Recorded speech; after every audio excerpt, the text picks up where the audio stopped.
Gaza युद्ध में पूरी तरह से तुर्की भी कूद पड़ा है। यह सवाल इसलिए उठ रहा है क्योंकि गाजा के अल मवासी में जब से हमास के 3 टॉप कमांडर्स को इजरायली सेना ने मारा है, उसके बाद से तुर्की के राष्ट्रपति ने इजरायल को धमकी देते हुए कहा कि तुर्की इजरायल से नरसंहार का बदला लेगा। इजरायल पर क्या होने वाला है, इसकी प्लानिंग बहुत खतरनाक बताई जा रही है।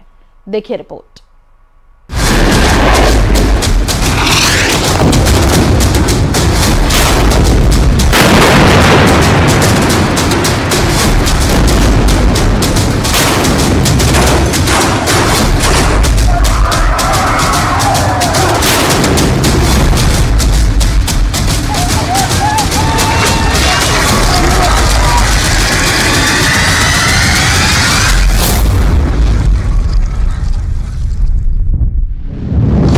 मार दिए 3 कमांडर, हमास का बदला लेगा तुर्की। क्या तुर्की के राष्ट्रपति रेजिप ताइप अर्दोआन हमास के 3 कमांडरों की मौत का बदला इजरायल से लेने जा रहे हैं? दावा किया जा रहा है कि तुर्की ने इजरायल से दो टूक कह दिया है कि वो फिलिस्तीनियों के नरसंहार का बदला हर हाल में लेगा। जरा गाजा पट्टी का ये वीडियो देखिए। फिलिस्तीनियों के एक शिविर पर जबरदस्त एयर स्ट्राइक इजरायली सेना ने की है।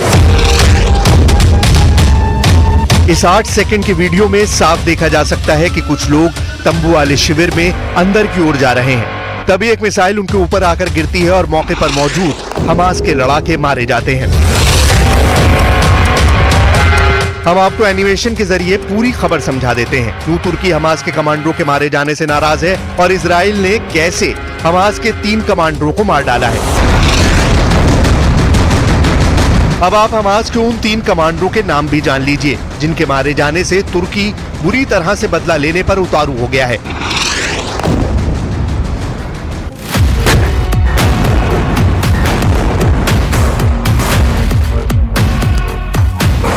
इजराइल गजा की तरह ही अपने लड़ाकू विमान, मिसाइल, टैंक और बख्तरबंद वाहनों से पूरे वेस्ट बैंक में जबरदस्त हमले कर रहा है। इधर तुर्की शुरू से ही इजराइल को चेतावनी दे रहा है कि वेस्ट बैंक को गजा बनाने की जरा भी भूल मत करना, वरना तुर्की चुप नहीं बैठेगा। कुछ रिपोर्ट्स में दावा किया गया है कि तुर्की के हजारों सैनिक, टैंक, तोप और लड़ाकू विमान जंगी तैयारी करने लगे हैं। अब ऐसे में सवाल उठता है कि क्या तुर्की सैन्य तौर पर इतना ताकतवर है कि तुर्की के इस्तांबुल से इजराइल की राजधानी तेल अवीव पर हमला किया जा सके? तुर्की के राष्ट्रपति ने मिस्र के साथ मिलकर एक ऐसा बयान दिया है जिसने इजराइल और अमेरिका के होश उड़ा दिए हैं।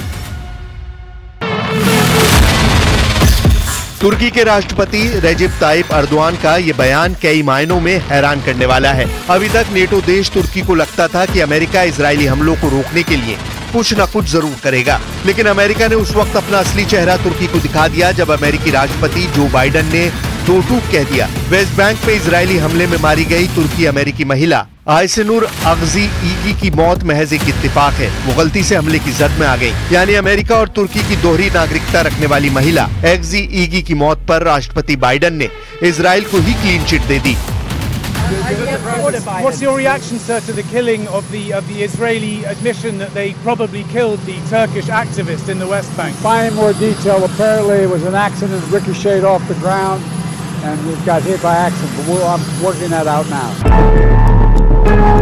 6 सितंबर को मारी गई अमेरिकी तुर्की महिला आयसेनूर अगजी ईगी को 6 सितंबर को उस वक्त इजरायली सेना ने सिर में गोली मार दी थी जिस वक्त वो फिलिस्तीनियों के पक्ष में प्रदर्शन कर रही थी।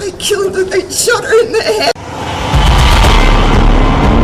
इजराइल के खूंखार हमलों पर अमेरिका के दोहरे मापदंड को देखकर ही तुर्की अब इजराइल के खिलाफ खुलकर जंग के मैदान में कूद पड़ा है। कुछ रिपोर्ट्स में दावा किया गया है कि तुर्की के हजारों सैनिक, टैंक, तोप और लड़ाकू विमान जंगी तैयारी करने लगे हैं। अब ऐसे में सवाल उठता है कि क्या तुर्की सैन्य तौर पर इतना ताकतवर है कि तुर्की के इस्तांबुल से इजराइल की राजधानी तेल अवीव पर हमला कर सकता है? जानकारों के मुताबिक इजराइल के तेल अवीव से तुर्की के इस्तांबुल की दूरी लगभग 1200 किलोमीटर है। इतनी दूरी तक तुर्की आसमान से इजराइल पर अपने घातक TB2 ड्रोन, फाइटर जेट और मिसाइलों से हमले कर सकता है। पहले आप ये जान लीजिए कि तुर्की और इजराइल की सैन्य ताकत में कौन बाजी मार रहा है।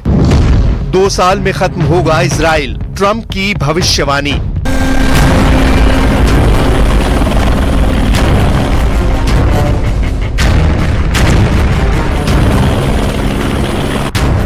आंकड़ों को देखकर साफ कहा जा सकता है कि इजराइल की तुलना में तुर्की सैन्य लिहाज से जरा भी कमजोर नहीं है। इस वक्त तुर्की मिस्र, ईरान, लेबनान और सीरिया जैसे देशों को एकजुट करने में लगा है। उधर रूस के राष्ट्रपति पुतिन और तुर्की के राष्ट्रपति अर्दोआन गाजा, लेबनान और सीरिया पर हो रहे इजरायली हमलों को लेकर कई गुप्त प्लान बना चुके हैं। दावा तो यहाँ तक किया गया है कि नेटो के कई देशों को पुतिन ने अपनी तरफ मिला लिया है।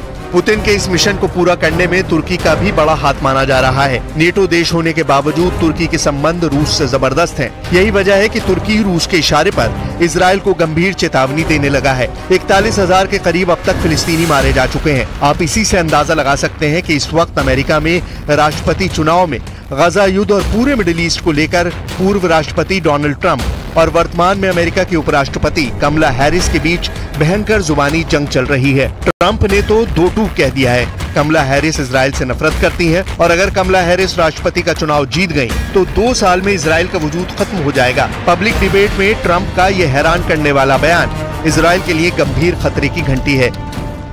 But when she mentions about Israel, all of a sudden she hates Israel. She wouldn't even meet with Netanyahu when he went to Congress to make a very important speech. She refused to be there because she was at a sorority party of hers. She wanted to go to the sorority party. She hates Israel. If she's president, I believe that Israel will not exist within 2 years from now. And I've been pretty good at predictions, and I hope I'm wrong about that one. She hates Israel. Trump के बयान से आप अंदाजा लगा सकते हैं कि Israel गजा युद्ध में बुरी तरह से फंस गया है। अब तो नेटो देश तुर्की भी इजराइल से 2-2 हाथ करने को तैयार है। अब ऐसे हालात में भी इजरायली सेना गजा से लेकर वेस्ट बैंक तक ताबड़तोड़ हमले कर रही है। इधर खबरें ये भी आ रही हैं कि नेतन्याहू ने अपने टॉप कमांडरों को साफ समझा दिया है कि अगर हम सीज फायर करते हैं तो दोबारा जिंदा और अपनी ताकत हासिल करने का मौका मिल जाएगा। इसीलिए इजरायली सेना ने पिछले 8 दिनों से गजा और वेस्ट बैंक में हमले तेज कर दिए हैं।